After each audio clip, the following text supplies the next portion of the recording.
everyone, it's Annie. Welcome to another Women Who podcast episode. Today we have the honor of interviewing our guest Ingrid. She's a therapist who helps adults and young adults cope with the stresses of everyday life. So if you're in a season right now where you're dealing with anxiety, trauma, depression, stress that's holding you back from living your best life, definitely tune into this episode. You won't want to miss it. We're going to go over practical ways to handle the struggles that everybody goes through. And we're here to break the stigma of mental health and being there for you. I'm hosting today with Brittany. Hi there. And without further ado, we would love to introduce you to Ingrid. Thank you so much for being here today. Thank you. Hi, everybody. Thank you for having me. We're so excited. We all love therapy. We think We're big advocates. Yeah, of therapy, big yes. advocates of therapy. And so being able to talk to therapists like yourself, who's been doing this for over 10 years. You started therapy when you were, working in this field when you were 22. Yeah. What I was doing at 22 was not that.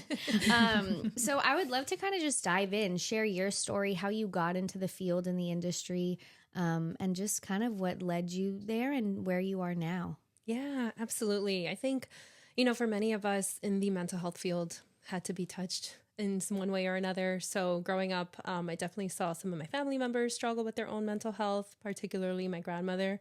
And so my family became just big advocates of seeking mental health treatment, psychiatry, therapist. And that was really ingrained in me at a young age, which is really interesting because I have a Hispanic background and that's typically not how things go. Right.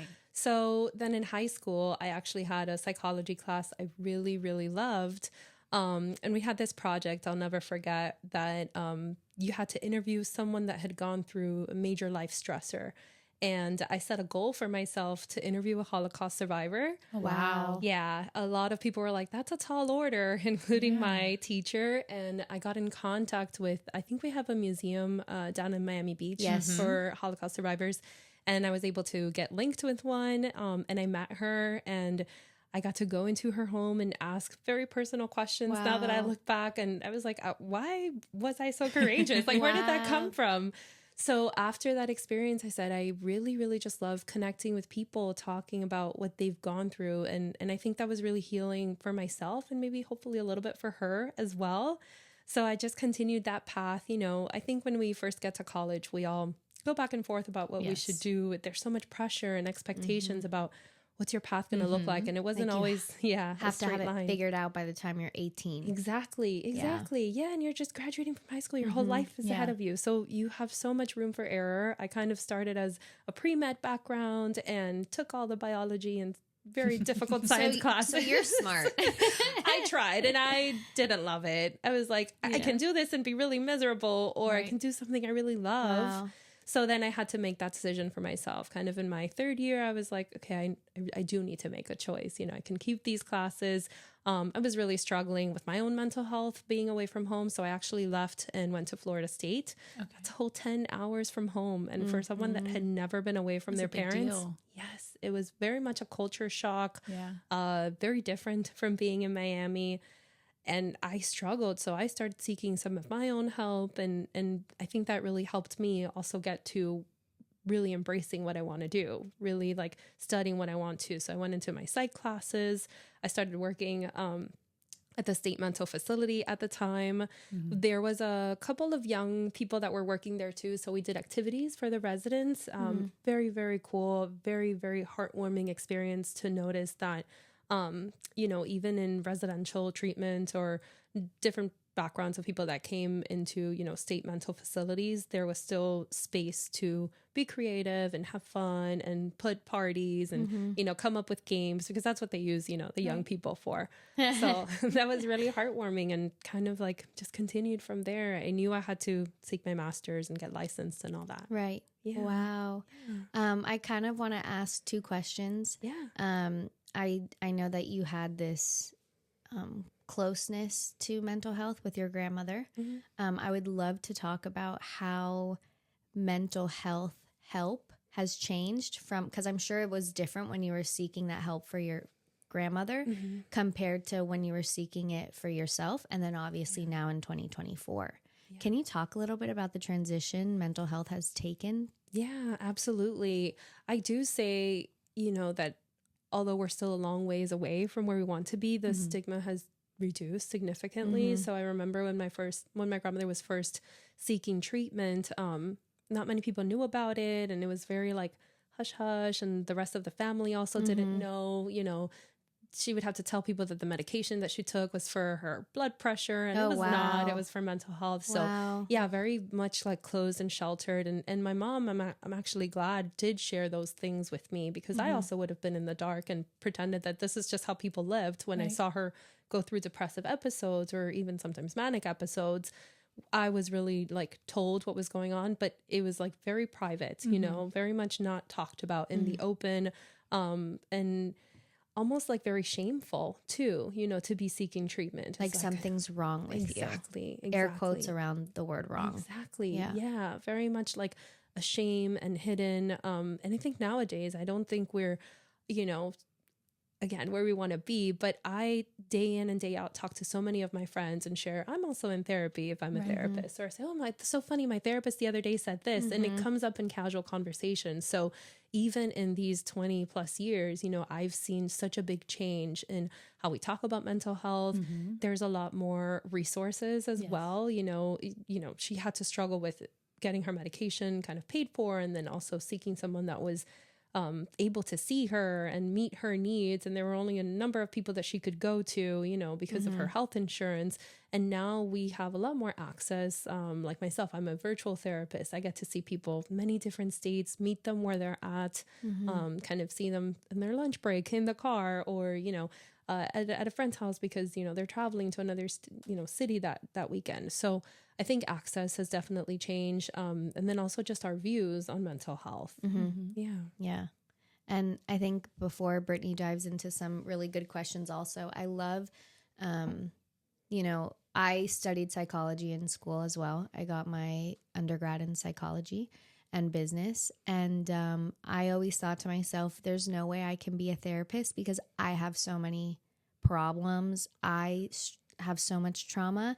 And so I always thought that I have to be 100% healed in order to be a therapist. And I do think that that's true in some areas, but I love how you say that you sought therapy, counseling, help, but you're also a therapist. So can you talk a little bit about that? Yes, absolutely. Therapists need their own therapists. Thank you. We do. Said it. Say it again. Therapists really need their own therapists. Yeah, I'm still in therapy today, and it's not, as frequent maybe as it was when I first started, but I think if we really shift our perspective from even why we need to seek therapy, we don't have to wait until everything is up in flames and our life is falling apart. It is a good check-in. It is good to have a space where you're sitting with someone that's unbiased, that's completely outside of your, life, and gets to go away after that hour too. So that person is going to come in and really just be there, be present, and focused on how can you improve your life? What's going to make it better?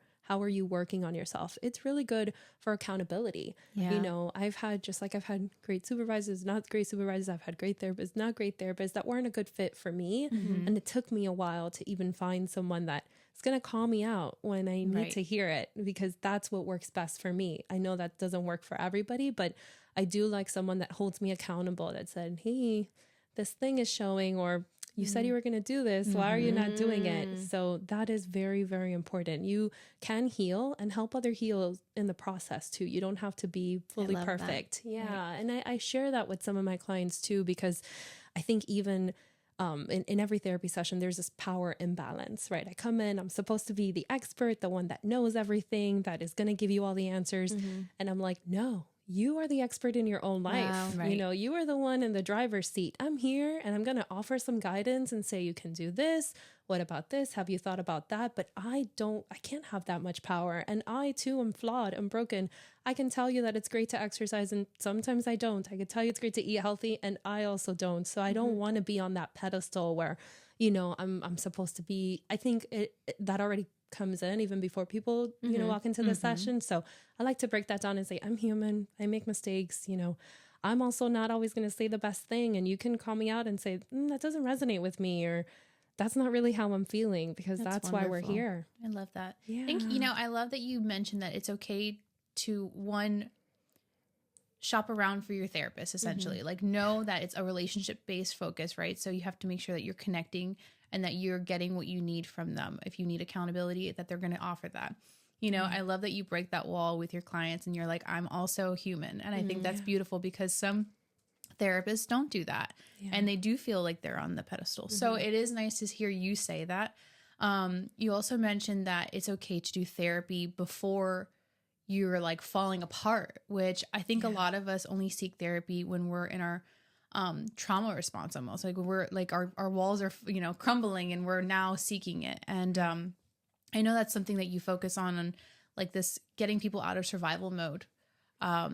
What is survival mode exactly? Can you explain a little bit about what that looks like, perhaps, so that we can know when we need to be seeking? Yeah, how people can identify it in themselves or in others, like family or friends. Right. Yeah. Absolutely. Well, I want to say sometimes we're in survival mode and we don't notice. Right. We were, kind of brainstorming a little bit and talking about how nowadays there's so much pressure. We're in this toxic positivity world. While I love positivity, there's this big emphasis on fake it till you make it and grind hard and work hard and do all the things. So when that's what's expected and we're struggling, we're like, I just have to push through, so we don't notice we're in survival mode. Some of the signs I think to look out for, and it manifests so differently for everyone. So I don't want this to be like a checklist of things like, oh yes, this means I have this. So again, it's different for every single person.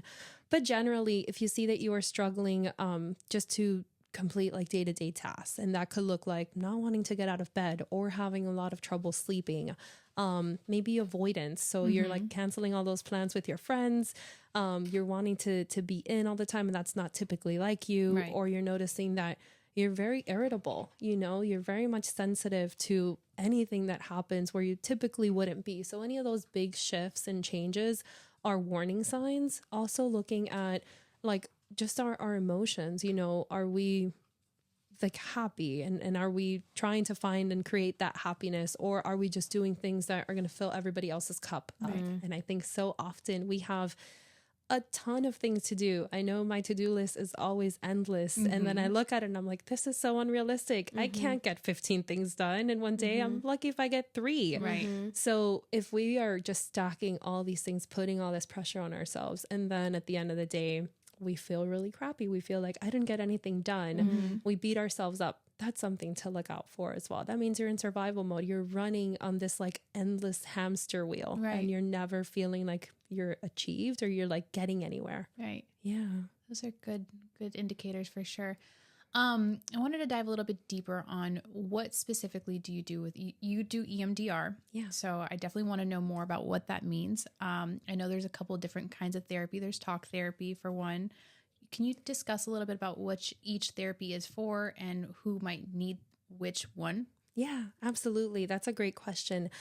So starting with talk therapy, and every therapist kind of, maybe they're eclectic, so they use different modalities to kind of guide the treatment or think about what's going on.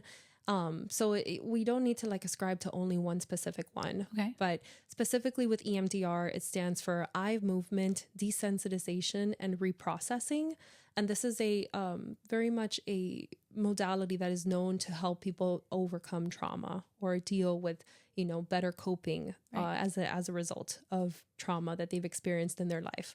So thinking about EMDR, I was going to say it's very helpful when you have some basis of treatment, you have been to therapy, or you very much have a lot of insight and awareness, and you know what you're looking for already. It's very helpful.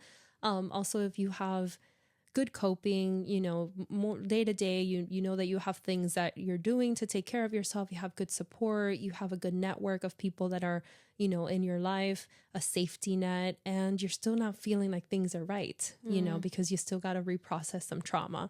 So I think knowing right off the bat what is best for you could be difficult. That's something that a therapist can help with in that first session, saying, this is what I have going on. This is where I want to be. How do we get there? So a lot of times I have clients that come in and they're not sure what they want, but I am hearing very much a history of trauma, and I'm hearing that this is showing up in their life currently. So that's something I think that's key to look for. And, if you have trauma experiences that are currently impacting your life. That could be your relationships, romantic or other relationships. That could be, you know, your day-to-day well-being, or you've tried other things. You're like, I've tried doing everything for depression. I've tried doing everything for anxiety, and it's not working. There's something underneath. Right. So that's when you know, I got to dig a little bit deeper, and that's probably going to be really helpful. Mm-hmm. Yeah. Yeah. I mean, I'm currently on a journey of EMDR. Nice. So I started with the talk therapy probably since I was in high school. So I had that. I tried so many other types of therapies, and I still had that something is not, like, I'm missing something. I'm still struggling with this anxiety, this depression. And so that's when one of my talk therapists said, hey, I'm not able to do the EMDR, but let me introduce you to a therapist who is. So I think when therapists work together, Right. To help, because again, it's all about the patient, the client, however you want to, do you call them clients or patients? I call people clients. Clients. Yeah. Okay, perfect. Yeah. So with clients, I think that's really important too. Therapists like yourself who say it's not about me, it's about my client. Yes. And that's really important, because I have had experiences myself where I knew the therapy wasn't what I needed, but they were trying so hard to make it what, you know, to make them look good or whatever it was. This was years ago. But I love how you're just so selfless, and you can tell your main goal is wanting to help people. What are other types of therapy? So other than talk therapy and EMDR, can you maybe give us like one or two other types of therapies? Yeah, absolutely. I wanted to really quick check on the like client patient label. It kind of is dictated by kind of like where you're seeking treatment. So I have worked in residential, like hospital settings, and there definitely you're referred to as patients. Got it. I also kind of like working in the tech world. Sometimes we're also called members, because it's like a membership that you're like kind of getting into. So we use that interchangeably, you know, patient. Yeah, they are under our care, but still, I really like using, personally, I like client, but it could be used interchangeably. Perfect. Okay. Yeah. And then as far as talk therapy, so it's not, EMDR is not entirely a whole different thing. Like, you're still using talk therapy in sessions. You are not, when we think about eye movement, we think we're like doing this the whole time, but you're still talking in between the sessions, before, after, coming up with coping skills, integrating other things that are going to be useful, as well as like reprocessing the trauma. Other modalities would be like CBT is very popular. That's cognitive behavioral therapy. And I use this a lot as well when I'm not doing EMDR. So this is really bringing insight and awareness into that connection between our thoughts, our feelings, and our behaviors. So sometimes we're not really noticing how it's being impacted. We're just like, I'm angry, I'm irritable all the time, but we're not really noticing how. So I love to give this example of, you know, here in Miami, you're driving and then someone cuts you off. And automatically, all of your thoughts are probably like, why did that person cut me off? Did they not see me? I almost crashed, you know, and then that's going to impact our behaviors. Or our emotions, rather. We're going to be irritable. We're going to be angry. We're going to be maybe feeling really just outraged and wanting to like vengeful, like wanting to get back at them. And then that impacts our behavior. So we might start driving faster. We might honk at them. We might hit our steering wheel. Do, you know, all sorts of fun things that people do in Miami when they're driving. So with CBT, we start looking at those thoughts and how can I shift that perspective to something that's going to help me manage my emotions and my behaviors a little bit better. We're not going to go from being really angry to everything is peaches and amazing and butterflies. But if you can think of something that is more helpful, like, oh, wow, I wonder if that person didn't see me, or I hope, you know, they're doing well and they get to where they need to safely, or maybe they're in a rush or they just got really bad news. This is different from making excuses from people, but shifting that perspective so that you don't have to feel attacked. Right. You don't have to feel like this was directed towards you, and then you don't have to get angry. Then you're just like, you know, kind of in a different place where there's still going to be some anger, but it's not going to be rage. It's not going to be being vengeful. Instead, it's, wow, I hope they're okay. You know, a little bit more passive and neutral. And then you're probably not going to hit your steering wheel. You're just maybe going to slow down, be more cautious, look out for other people, make sure that everyone else is okay. So that's a good example I like to use for CBT.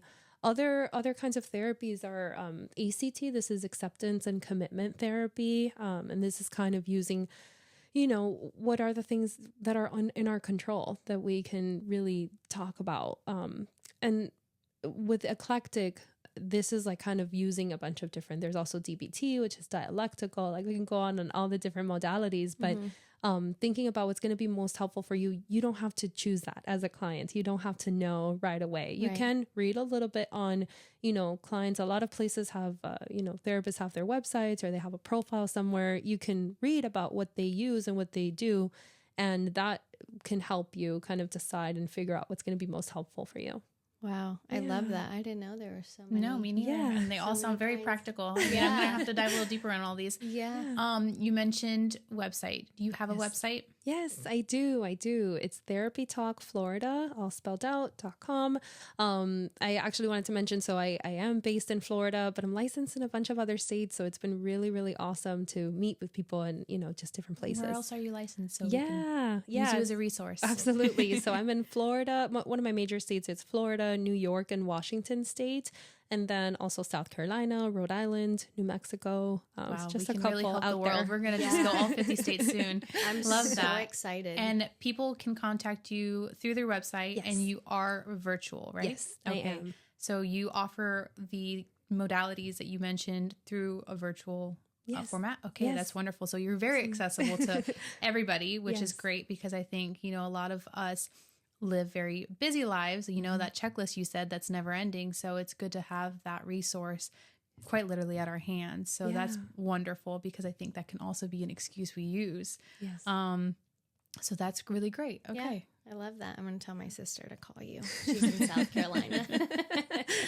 Awesome. I would love to dive into the myths Yes. of therapy. Yeah. And kind of combat that with the facts. Yes. So what are your top 4 myths that you see happening, being spoken about with therapy, what people believe, and then can you counteract that with the actual fact? Yes, absolutely. We talked about one of them actually earlier.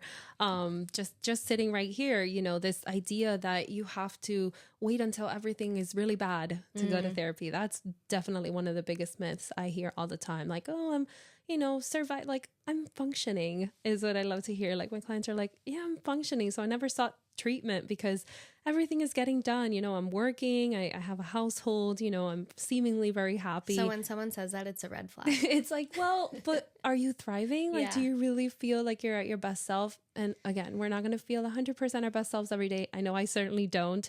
But overall, are we feeling like we're moving towards our goal? We're doing the things that we want, or are we pleasing everybody, and just maintaining the status quo? It's 2024. We're not, in the dark ages where society is going to just really come down on us if we're not doing the right thing. But we have an image to uphold, and that adds a lot of pressure. So that's definitely one. And no, you don't have to wait until things are falling apart. You definitely can seek treatment, even if it's because, I'm having some trouble reaching my goals, or even I don't even know what my goals are. I've lost myself.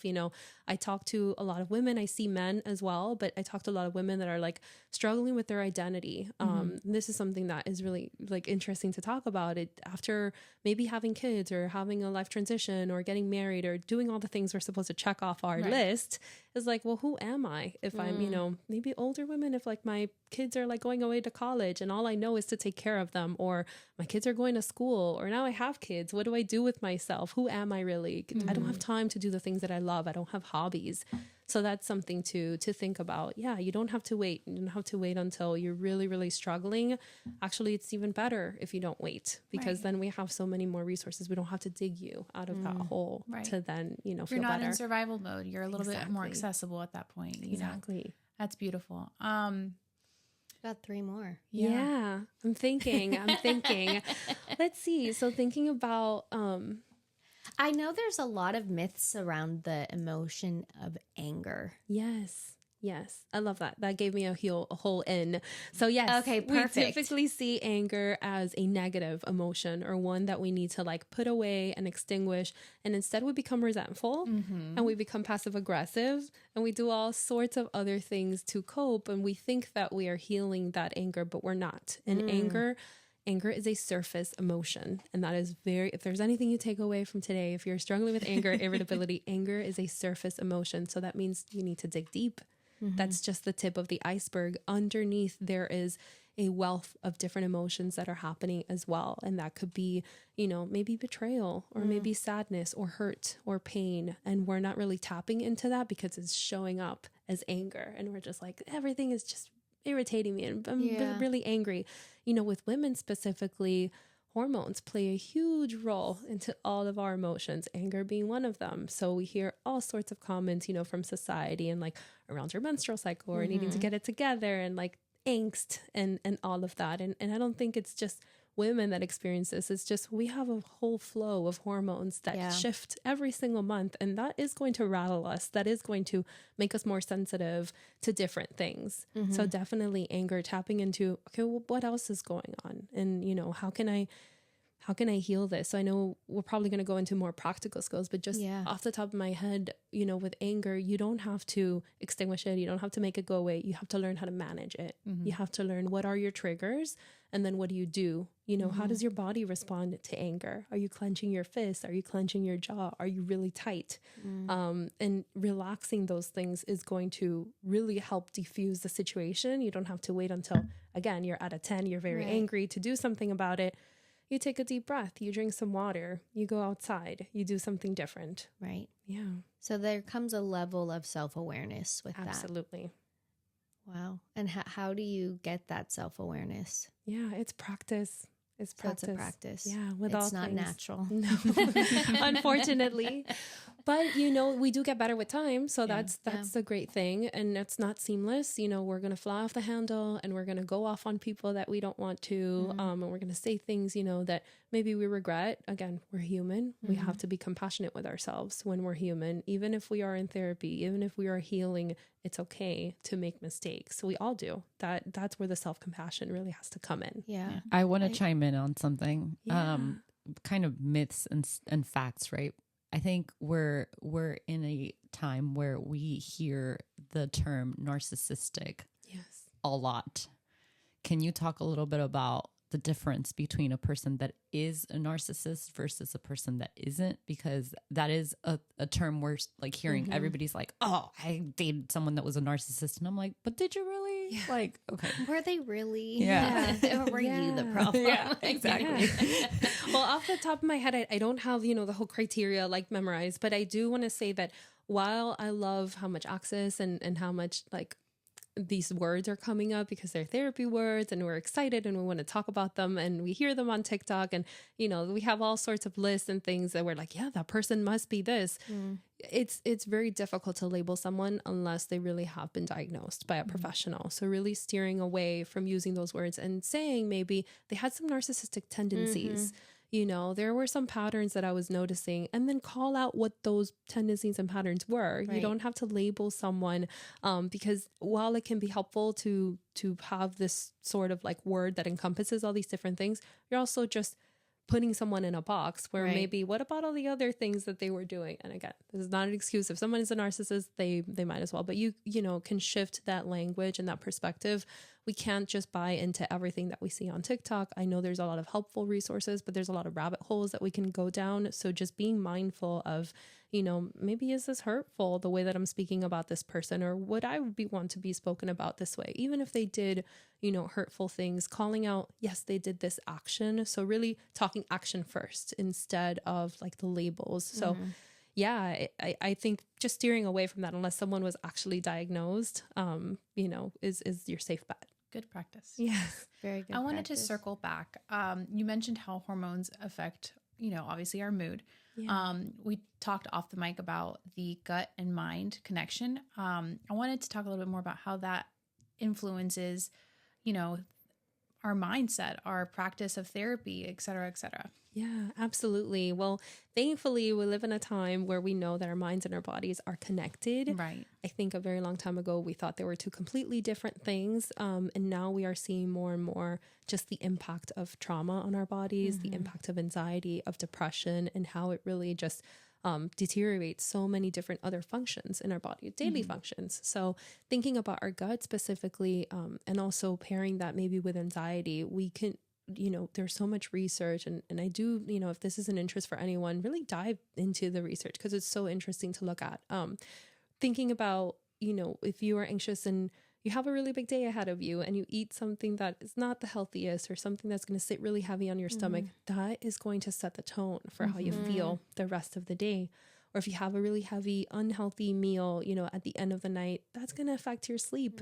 Right. So all of that is going to affect, again, we're not perfect. We're not going to eat healthy 100% of the time, but thinking, okay, can I pair this with something that's going to be a little bit healthier? Or maybe can I work with a nutritionist that's going to help me figure out what are the things that make me feel good? Because our gut it is really going to help us thrive if we are paying attention to what helps us feel good. And even thinking to, this go mindset in society. We don't often have time to eat healthy food, or it's expensive, or you have to take the time to cook it, or, we have access to so much fast food instead. So being mindful, it takes a little bit of planning, but once you get into that, it, like with everything, right? You make the time for the things that are important for you. Yeah. And I think you become mindful of the fact that it's so much more than just for the physical. It is truly affecting you internally and emotionally. And I think when it's feeling good all around, right? So I think that's a good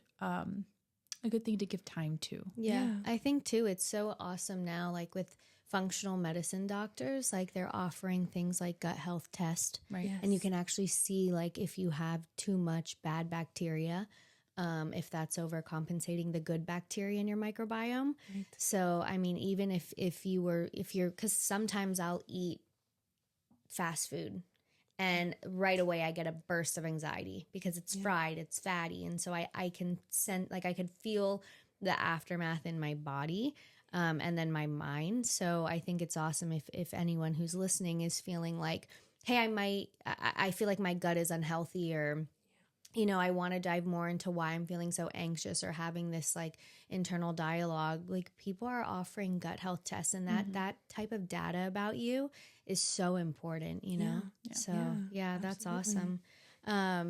We were talking a little bit earlier kind of about the therapy and the trauma work, and what I've come to realize, at least for me, and I wanted to hear your thoughts on this, is sometimes, or what I'm experiencing now, is the healing is more painful than the traumatic experience. Is that correct? Is that does that make sense? Yeah, it can be. Absolutely. Yeah. So what would you say to someone because healing is not easy. No. It's not linear. You can have a great day, and then you can have a day where you're just like, you want to give up. Yeah. So what do you say to your clients who might be really doing the work to heal their trauma, but that healing hurts too? Yeah. Like, how do you cope with that? Yes. Well, I try to validate that 100%. The only way out is through is something that I say often. The only way out of feeling whatever it is that you're feeling is to go through it. And the reason why it's actually more hurtful is because now you have the insight and awareness, and you're sitting with it. A lot of times when we are going through trauma, our bodies protect us, and we suppress and we put away, and like a wall comes down where we don't have access literally in our brain to the emotions, to the thoughts, because that's not safe for us to go in that. So when we're reprocessing trauma, we're thinking about the trauma responses, everything is flooding in, and that is hurtful. I tell my clients that not only am I grateful for them sharing that space with me, but that they took time out of their day to do something that's really, really hard. We're not doing work that is pleasant, and there are sessions where we leave and we're laughing, and there are sessions where we are in tears, myself included in my own therapy session. So it's very, very difficult work. And remembering that it's okay that you're not doing this alone, I think can be very empowering, that you're not the only one.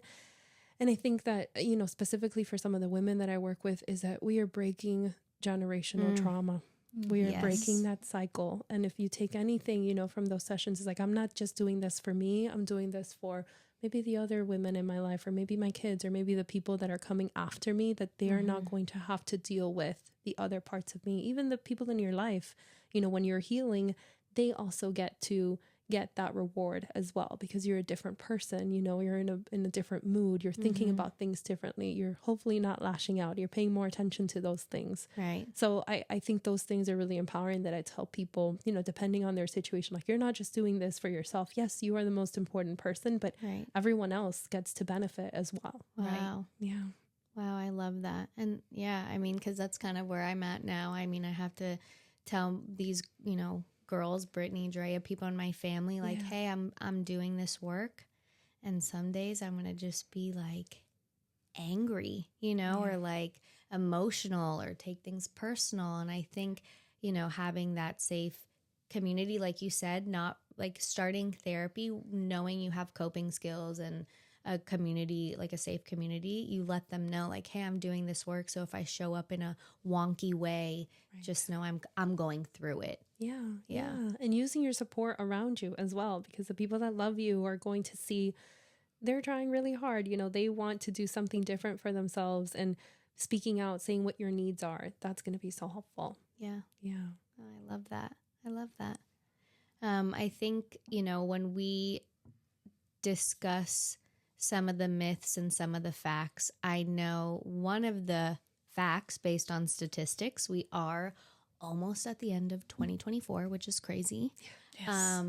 And I know a lot of mental health statistics rise during the holidays, right? Like you might have to go see family that could be estranged, or, you don't get along with your siblings or whatever that might be. The stress of holiday shopping. We're also in an election year, which we definitely don't want to go into the politics of it, but it's stressful, right? Like we're, as a country, we're more stressed. So what are some practical tips that our listeners can take for the rest of this year to go through the holidays more seamless, less emotional, kind of get to enjoy the beauty of the holidays rather than the stress and the anxiety of them? Yeah, that's such an important call out. Thinking about the holidays coming up, and even, the election results that will be coming in towards the end of the year as well. So much is like in store for us towards the end of the year. Yeah. I think number one is setting boundaries. Set those boundaries. Do not feel guilty. Do not feel like you're being selfish. You have to put yourself first, because no one else can do it for you. Yeah. And what does that look like? Like I know Brittany is working really hard on her boundaries, and I'm so proud of her. Yeah, Andrea too. I'm so proud of them. But let's say you put a boundary and someone just is not respecting it. What do you do? I know you can't control other people. Right. Control the controllables, right? Right. Yeah. So I think when we're in a healing journey, that kind of like brought up a lot for me. We think that all the people around us are going to fall in line. Yes. They're also going to be healing. Right. Why not? I'm healing. Yeah. Why doesn't everyone else get it? Right. They're going to continue their patterns. Or get worse. Yeah. I've recognized that. If or someone, if someone sees that I'm healing in my life, they get more upset because you're not enabling them anymore. Yes. Something I've realized is when you have healthy boundaries, people who don't have boundaries themselves have a hard time accepting them. Yes. And I think that's the key. And like, especially with families, I think that dynamic, especially around the holidays, it becomes a little bit more apparent that boundaries need to be set, of course, but that boundaries don't know how to be received. Yes. What would you say to the person struggling with that? I hear you. It's okay. You're not alone. You know, all of the validating things. And also remember that your job is only to set the boundary and reinforce it. And that could look differently as what does that look like? Maybe that means saying no to some things, or it means decreasing the amount of time that you are somewhere, or taking breaks in between, saying, if everyone at the dinner table is talking about something that makes me really uncomfortable, I'm going to say, I'll be right back. And, you go take a walk outside, or you go drink some water, or you shift.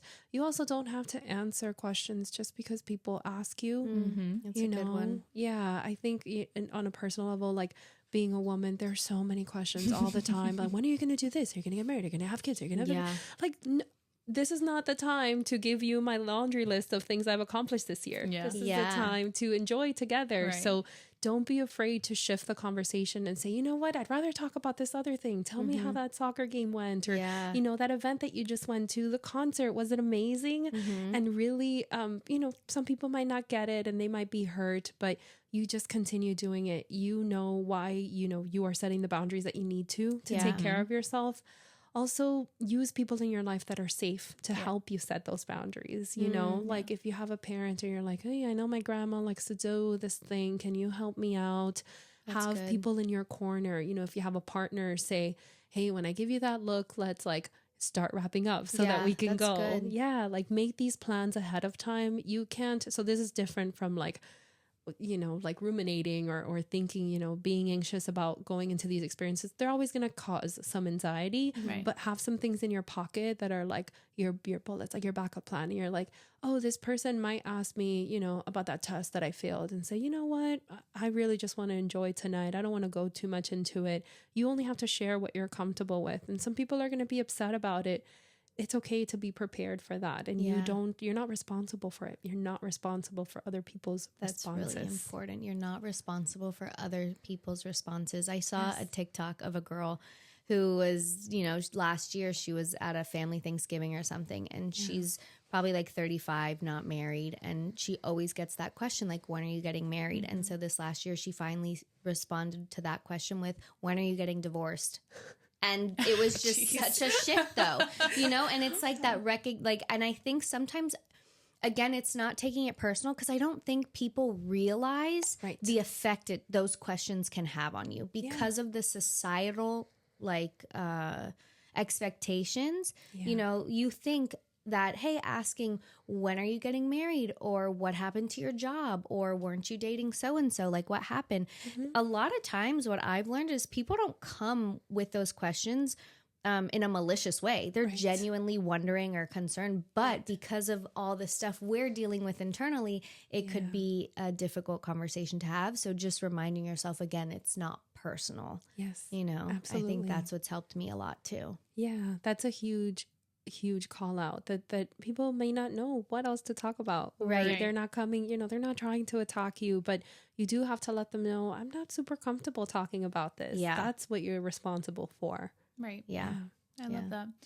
I wanted a question about triggers. I know it's a word that gets thrown around a lot. I was curious kind of how, if you could define and give a better understanding to what a trigger is or might feel like. And I mean, often, again, we're coming back to the holiday season. There are a lot of triggers that come with that. I would be curious to hear your point of view on that. Yeah, absolutely. Again, fascinating that we talk about these things in 2024, that people are aware and talking about their triggers, and maybe even thinking too much about them and thinking that everything is a trigger. Yes. So ultimately it manifests in so many different ways. It's something that impacts us in a negative way is a trigger. And that could be our mind, our body, our spirit. It doesn't always have to be, you know, specifically like our thoughts. It could be you start having like, you know, you start ruminating, or maybe your stomach starts hurting because you're anxious about something that's coming up. So thinking about that mind body, right, experience is going to be really helpful. Or, oh, I noticed that I have a test coming up. Yeah, we're going to be anxious, you know, being compassionate with yourself, really just validating where you're at is really helpful, and not trying to shut them down. Now, some people say hurtful things, you know, and maybe they're on purpose and maybe they're not. So those can be triggers as well. I think overall it's just things that are that impact us, that then we need to decide what to do with that impact. You know, we get to choose it for healing, or we dish it right back, you know. And then is that going to, something I really like to ask my clients is, you know, the actions and the behaviors, the things that you're doing day to day, how are they getting you closer or farther away from your goals? Right. You know, so, you know, the daily decisions that will either get you there or take you farther away. Absolutely. Yeah. So if someone says something, you know, and I respond negatively, is that the person that I want to be? Maybe in that moment it is, or maybe it's not. And I want to say something kind, or I want to take a time for myself, or I want to open up and be vulnerable, or not, because it's not always safe to do that. So it really is thinking, you know, when something impacts you, when something lands on you, then you choose what to do from there. So ultimately that's a trigger, just anything that is coming at you and it's impacting you. And sometimes triggers aren't just things that people say. Sometimes it's something that's coming up, or something you hear on the radio, scents, like using our, I don't know if you guys have ever smelled something and it takes you back to like, I had this like, body mist that I used to use in high school, and I didn't smell that for years until recently. And I was like, that just took me back. Like, what was that? Yeah. So it's really interesting using all of our senses too. Songs really, you know, can be triggers, positive or negative. Yeah.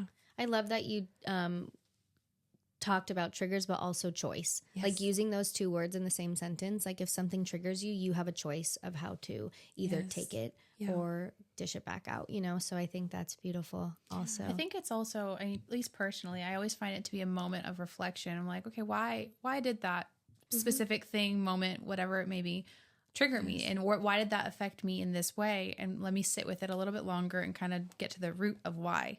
You know, because I think like similar to anger, it's a very surface level, it's very like human of us to react, and then it's more intuition to have to sit in it, right? And so I think that's from these, again, back to personally, it's what I've realized with triggers is there's a deeper root to it. For sure. Yeah, absolutely. That beautifully goes hand in hand. I was going to mention, just like with anger, like you said, we can be triggered by something, and it could be like a joke, you know, that someone said that in any other point in our life, maybe we would have laughed, but now we're maybe more sensitive, or we're in a different season of our life where it's hurtful to hear about things, and they're not funny anymore. So thinking, you know, why am I taking this way? Or why did this impact me now? Specifically, where am I in my life, and how do I heal that? And how do I maybe tell myself some kind words to know that I'm not alone and that it's okay with what I'm going through.